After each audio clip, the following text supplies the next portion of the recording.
We hear it all the time, don't we? Optimize this, hack that, do more, be more. Right, it's constant pressure. But what if? What if the real path to a better, maybe easier life isn't about cramming more in? What if it's about changing how we do things? Strategically, maybe? Yeah, like minimizing the friction, not just maximizing the output. An easier way that's not about more, but about doing things differently. Well, that's exactly what we're digging into today. Forget adding another hour you don't have. We're Please. looking at principles for making life feel less like, pushing a boulder uphill. And more like flowing. Something like that. More like a river, maybe. Okay, because I know that's what you're looking for. You want the real insights, right? Yeah. Actionable stuff, but without getting overwhelmed by some complex new system. You don't need another thing to do. Exactly. So think of this deep dive as your shortcut. Practical ways to simplify. Mm-hmm. Our mission today, drawing heavily from Productive Peter's video, How to Make Life Easy. Try this. Great source, by the way. Really good one. Is to unpack these core ideas. Principles that could genuinely lead to a calmer, more effective way of living. Okay, I'm ready. Let's jump in. Principle number 1, effortless intentionality. Okay, yeah. Sounds a bit like a contradiction, doesn't it? Yeah. Effortless and intentional. It does. But the idea, as I understand it, is that ease comes from focus. Like focusing your energy where it counts, not from just slacking off. Exactly. It's the difference between just being busy and directing your energy with purpose. You can spin your wheels all day Oh, I know that feeling. and not actually get closer to what matters to you. It's the why that counts. Right. The video had some great examples of this, like scrolling social media when you want connection. But you end up feeling emptier. Yeah. Or buying stuff, hoping it'll make you happy when happiness is more of an inside job, you know? Or just staying busy, busy, busy to avoid thinking about where you're actually going. It's like that analogy they use trying to satisfy hunger by just drinking water. Mm-hmm. Fills a space for a second, but doesn't meet the real need. So it's not about being lazy. It's about being really clear, really intentional with where your effort goes. Precisely. So the question for you becomes, where are you leaking energy right now? On things that don't really align with your priorities. Oof, good question. The shift isn't, how can I do less? It's, how can I focus my effort more on what truly matters? Makes you really examine where the time goes. Okay, that's a strong start. Principle 2, micro simplicity. Ah, yes. Because things often feel complicated because, well, they are. Or they seem it. And our brains, they don't love massive complexity, do they? We kind of shut down. Yeah, that overwhelm is real. You get paralyzed, start procrastinating. It's not a flaw. It's just how we're wired sometimes. So micro simplicity is the counter move. Instead of facing the whole giant pizza, Trying to eat it in one bite. which never works, you break it down. Into the smallest possible pieces, almost laughably small actions. Tiny slices, tiny bites. The example from the source was perfect. Instead of a big task like clean the kitchen, Yeah. feels huge. Done. You break it down into, say, put dishes in dishwasher, then wipe counter, then sweep floor. Each one feels doable. Totally doable. And here's the kicker. Completing those tiny things gives you a little dopamine hit. Ah, the brain chemistry. Right. The video call it being like secretly squirrels gathering nuts of accomplishment. Huh. I love that. Each little win builds momentum. It turns dread into satisfaction step by tiny step. It's about hacking progress, really. Secret squirrels. Okay, I'm going to remember that one. So be intentional, break things down. What's next for making things easier? Principle 3 deals with something we all feel. Decision energy budgeting. You know that feeling at the end of the day? Mentally fried. Oh, yeah. Brain fog is real. Even picking a show to watch feels like climbing a mountain sometimes. That's because your ability to make decisions isn't infinite. It's like a battery, a daily battery. Okay. And every single choice what to wear, breakfast, which email first, it takes a little bit of power. So by the time you get to the important stuff later in the day. Your battery's low. And that's when you make tired decisions. Maybe not the best ones. Right. The path of least resistance. Exactly. And we waste so much of that precious energy on trivial things, like the videos analogy. Yeah. Using a Ferrari to deliver newspapers. Huh. Point taken. So how do we protect that battery? What's the fix? Automation is key. Ruthlessly automate or systemize low-value, recurring decisions. I like. Meal templates or prepping. A capsule wardrobe so you don't stare blankly at your closet. A set morning routine. These things cut down the daily decision count dramatically. So it's not about being boring or rigid. It's about saving your brain power for the stuff that actually needs it. That's it. Look at your day. Where are those repetitive choices? Systemize them. You'll be amazed how much mental space frees up. Freeing up mental space. I like the sound of that. Okay, principle 4. Principle 4, present tense living. This one's huge. The source cites a stat something like 90% of our anxiety 90%. is spent on problems that don't actually exist, things that might happen or things that already happen. Wow. That's a lot of wasted worry. We're basically stressing ourselves out over nothing most of the time. Pretty much. So present tense living is about pulling your focus back to right now, dealing only with the problem that's actually in front of you. Not the what ifs or the if onlys. Exactly. Our minds are like these little time machines, constantly jumping to the future or dwelling on the past. Guilty as charged. The practice is to consciously shift the question. Instead of, oh no, what if this all goes wrong? Ask yourself, okay, what's the actual problem I need to solve right now? It's like fighting one opponent instead of an entire imaginary army. Perfect analogy. Being present isn't just, some Zen thing. It's practical. It saves energy. It reduces suffering. The present is where you actually have power. That's where the solutions are. Makes sense. Okay, staying present. Now, what about something that trips a lot of us up? Perfectionism. Perfectionism. Often worn like a badge of honor, right? Totally. Oh, I'm such a perfectionist. But the source calls it a disease. Pretty blunt. Whoa. Okay, why so harsh? Well, think about how it paralyzes you. The analogy used is refusing to start driving until you're guaranteed 0 red lights. Which means you're never leaving the driveway. Exactly. So principle 5, anti-perfectionism practice, isn't about doing sloppy work. Right. It's about being strategic. Choosing where high effort is truly needed and embracing good enough for the rest. Good enough can be efficient. Hugely efficient. Remember, perfect is the enemy of done, but it's also the enemy of starting.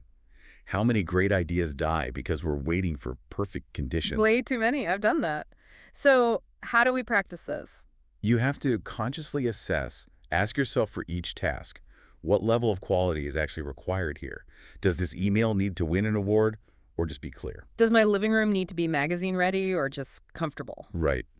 We apply these crazy high standards where they just aren't needed. Like the source says, gourmet chef standards to making a sandwich.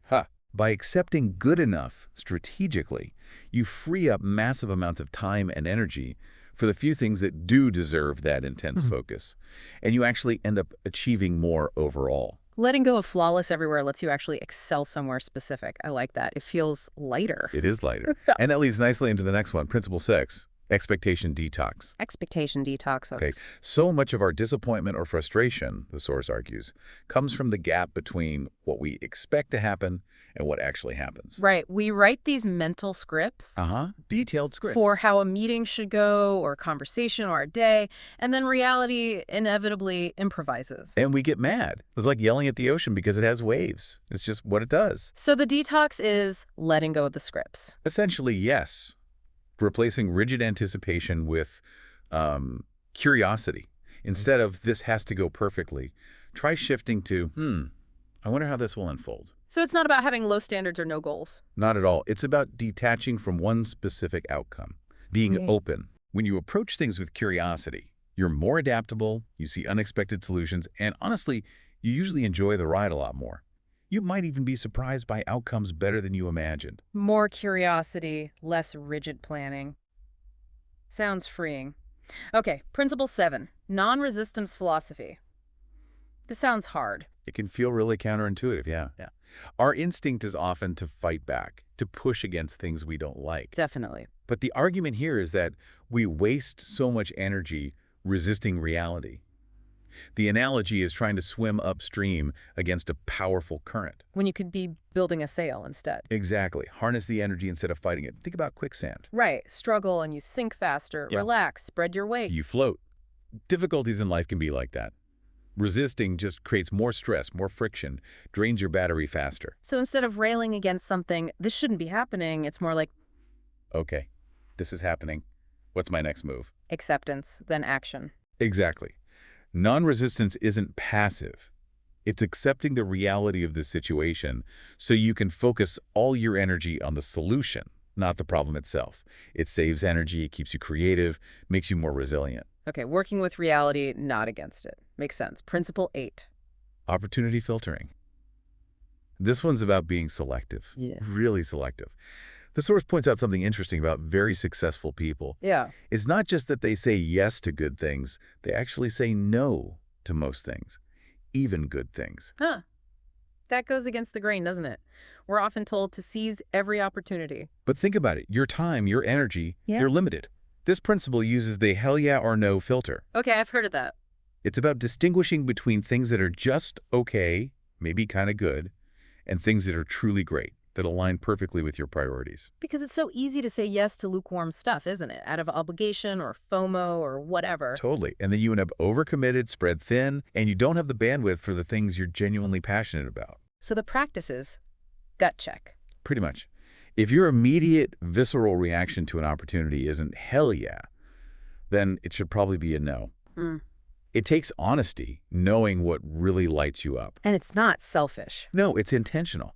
Every yes costs you something, the time and energy you could have spent on something else. Saying no to good things makes space for the great things. That's where the magic is. Making space for great things. I need to practice that. No. Okay, number 9. Number 9, cognitive outsourcing. Simple idea, profound impact. Your brain is for having ideas, not holding them. Like using tools to remember stuff so my brain doesn't have to. Exactly. Think about how much mental energy you spend just trying to keep track of appointments, to-dos, random thoughts, birthdays. It's exhausting. My brain feels cluttered. That's cognitive load. Like too many apps running on your phone slows everything down, drains the battery. So cognitive outsourcing is using external systems. As your external brain. Yeah. A reliable backup. Calendars, task managers, note apps, whatever works for you. The key is trusting the system, right? Absolutely. Once you know something is safely captured outside your head, your brain can let go. It doesn't have to keep juggling it. And the benefit is? Clearer thinking, less stress, more mental space for creativity and problem solving. It's like cleaning a messy room. Suddenly there's space to think, to breathe. Decluttering the mind. Wow. That sounds amazing. Okay, last one. Principle 10. Fear inoculation. Intriguing name. It really is. This one connects the size of your life, kind of, to how much discomfort you're willing to tolerate. Okay. And it argues that handling discomfort isn't just something you're born with, it's a skill you can actually build. Like exercising a muscle. Exactly. So fear inoculation is about deliberately exposing yourself to small, manageable doses of fear or discomfort, like a vaccine builds immunity. So you're not trying to eliminate fear entirely? No way. That's probably impossible and would make for a very small life. The goal is to get comfortable being uncomfortable. How do you practice that? Sounds uncomfortable. It is, a little. But you start small. Take actions that feel slightly scary but won't ruin your life if they go wrong. Make that call you're nervous about. Have that slightly awkward conversation.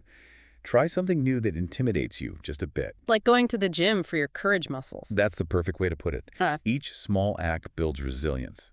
Over time, things that seem terrifying start to seem just interesting. Your comfort zone expands. And that's how life gets easier. Not fewer challenges, but you're stronger. Exactly. You have more capacity to handle whatever comes your way. Wow. Okay, those are 10 powerful principles. But theory is one thing. How do we actually weave these into, like, a normal day? Yeah, the integration is key. These are tools for daily use, not just ideas to think about. The source suggests starting small, maybe in the morning. Okay, like how? Well, you could start with effortless intentionality, take 60 seconds, what really matters today, beyond the urgent stuff. Then micro-simplicity. Pick that most important thing. Break off the tiniest first step and just do that one piece. Get the ball rolling. Right. And maybe decision energy budgeting. Identify one small, repetitive decision you can automate today. Just one. That feels manageable. Not trying to do all 10 at once. Definitely not. And then throughout the day, you can sprinkle them in. Notice yourself worrying. Yeah. Gently bring it back. Present tense living.